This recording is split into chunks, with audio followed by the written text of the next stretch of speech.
What's up guys, Erroneous here, back with another Raid Shadow Legends video. In today's video, I want to give my honest review on the new Hydra Balance that's coming to the game.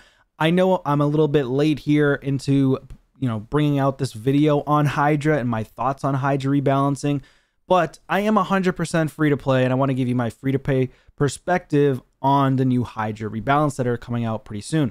I am running stage 7 of the hard mode right now behind me, and this is 4 missions. So let me go ahead and pull up the Hydra listing thing here, or the actual rebalance that they're going to be talking about, or rather rebalance. I guess they have technically balanced or rebalanced Hydra before.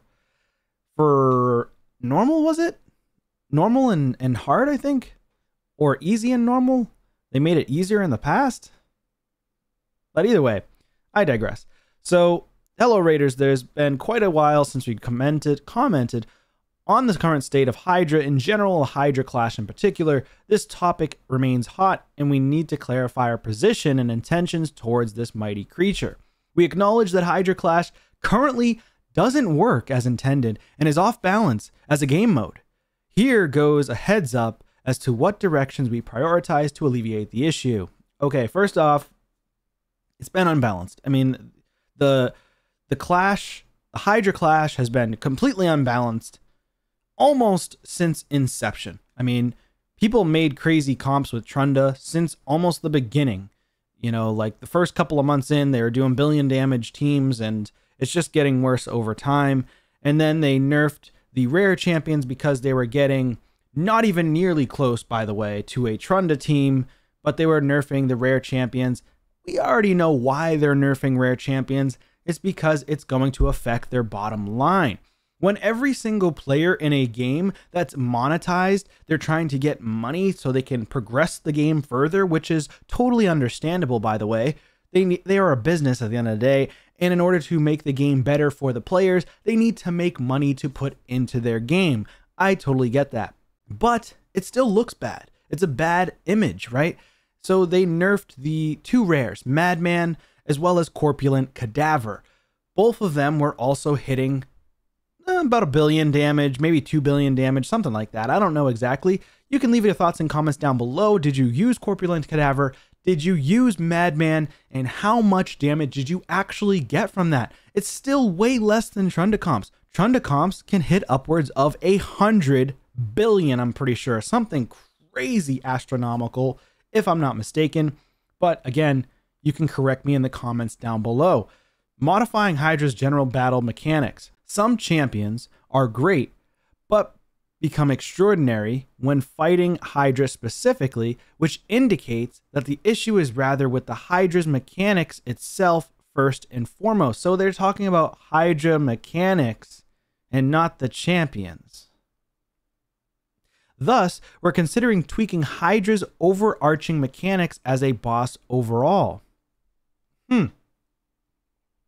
Does that mean they're going to limit the amount of damage a normal champion can do, like a Trunda or other champions that nuke really hard, that hit harder than your enemy max HP champions, for example?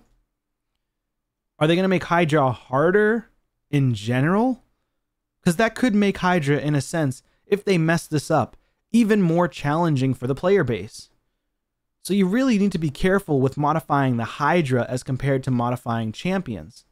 Plarium. So if you're going to nerf Trunda or other champions, obviously a large portion of the player base is going to be extremely upset.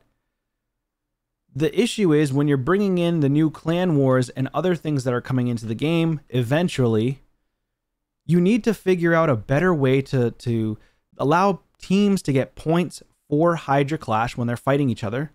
You need to come up with a stronger way to balance the Hydra so there's not just one player out of an entire clan doing more damage than the other clan in its entirety.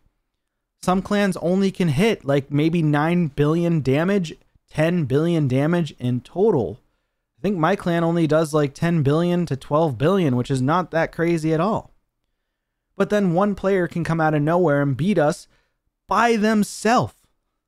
Literally by themselves, by doing over 10 billion damage from one team. It's absolutely freaking absurd. I'm sorry, but that's ridiculous. You probably need to figure out a way, if you make Hydra stronger to combat the Trundas of the world that are doing crazy damage, way more damage than the enemy max HP champions. I mean, she's just outscaling tenfold, hundredfold, 1,000-fold your Void legendary champions. Let that sink in for a second. Let that sink in for a second. When she's doing literally hundreds and hundreds and hundreds of times more damage than your champions that do enemy max HP. Like, what's that champion's name? I don't even remember her name. But there's a champion that does enemy max HP on every ability. I don't recall her name. She's a really strong PvE. You can let me know in the comments down below. I'm not going to, edit the video or anything to go look her up. But she's insanely strong, but she can't even do near as much damage as Trunda.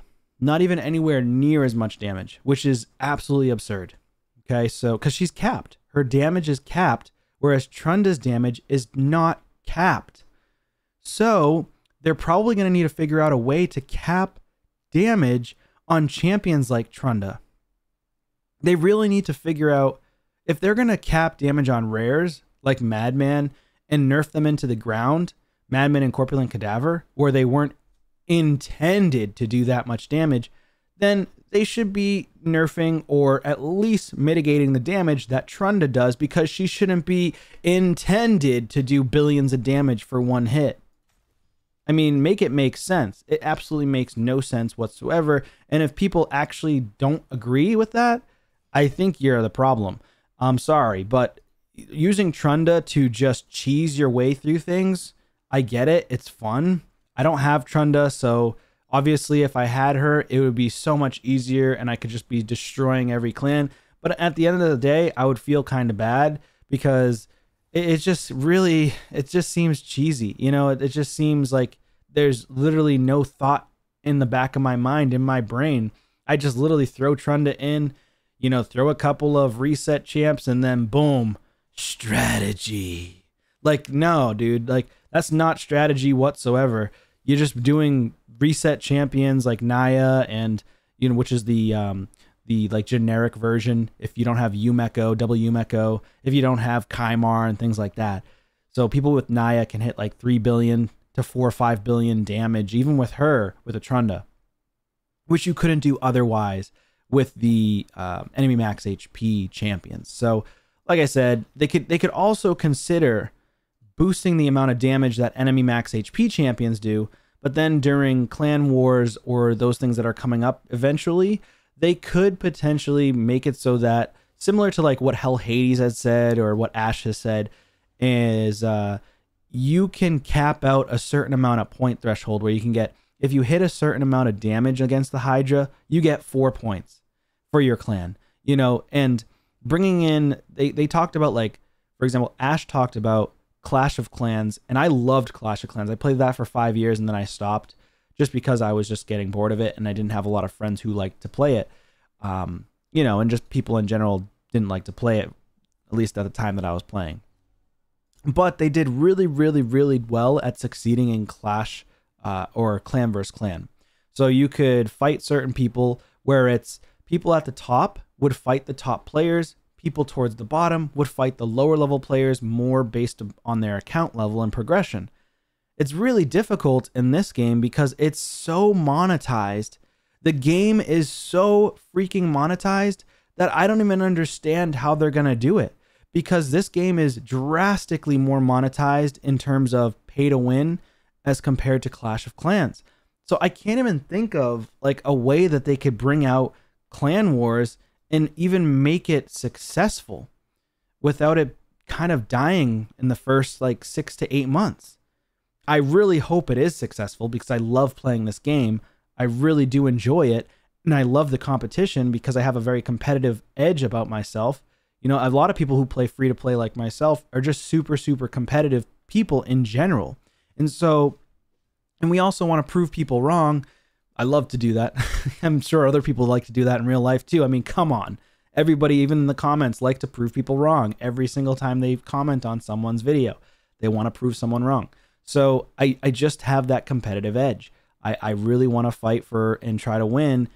and it makes me feel good. So that's why I love doing free to play. It makes me feel better than when I'm spending money on the game, because when I'm spending money, it's really like whose pockets are deeper than the others. That's how I feel when I'm spending. I'm not going to do that. It's not worth it. And at least not in my opinion. To some, hey, having like a set amount that you spend per month, that's totally fine. Be reasonable about it. I don't endorse people spending $250,000 into a game, especially a game that you're not even going to play after maybe a couple of years, like those giant spenders. A lot of people don't even keep playing after a few years. We've had big names leave this game. But again, I'm not going to go off into a tangent into another direction here. Let's keep going. Let's talk about the changes to the Hydra competition. So they want to make fighting in Hydra on higher difficulties more appealing in terms of the number of Hydra Clash points, for instance, adjusting point multipliers. On the other hand, putting a cap on maximum damage or number of Hydra Clash points for each difficulty level looks a bit heavy-handed, so it's not in their plans currently, is what it sounds like they're trying to say. So rebalancing specific champions, but only when Hydra Clash mode and Hydra is a boss are adjusted, and only if champion rebalance is still necessary. Again, that makes no sense to me. Again, it's pretty simple. It's pretty straightforward. We understand that legendary champions, you can sell sacred shards, you can sell certain things and monetize certain aspects of the game. With rares, it makes it easy for everybody in the game to do billions of damage, which therefore means they can hit certain chests, which they don't want you to do right away. And if you can do that right away or more earlier on, you're going to beat the game faster or progress faster. And again, it's all part of a marketing ploy. It's all part of a strategy of a business, is to not make the game so easy to where you can beat it extremely fast or be able to achieve all the rewards on the map. They need to be able to almost force people, obviously they're not, but get people to feel and think, right? Think that they need to spend money in order to achieve more, rather than spending time into a game or investing more of your time and effort into a game. So by spending, it just makes it a lot easier, and therefore their business thrives and continues to thrive, which they've done very well at. Have to give them that. Consolation rewards is awesome. I do want to see that for 4th and 5th place. That's huge. They're going to do that. So that's a hats off to Plarium for doing that. I do really like the consolation rewards.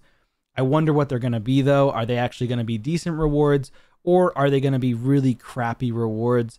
Or are you only going to get like 1 or 2 accessories as compared to the top 3 where they get 4 to 6 accessories when they win? So, or even maybe more accessories than that.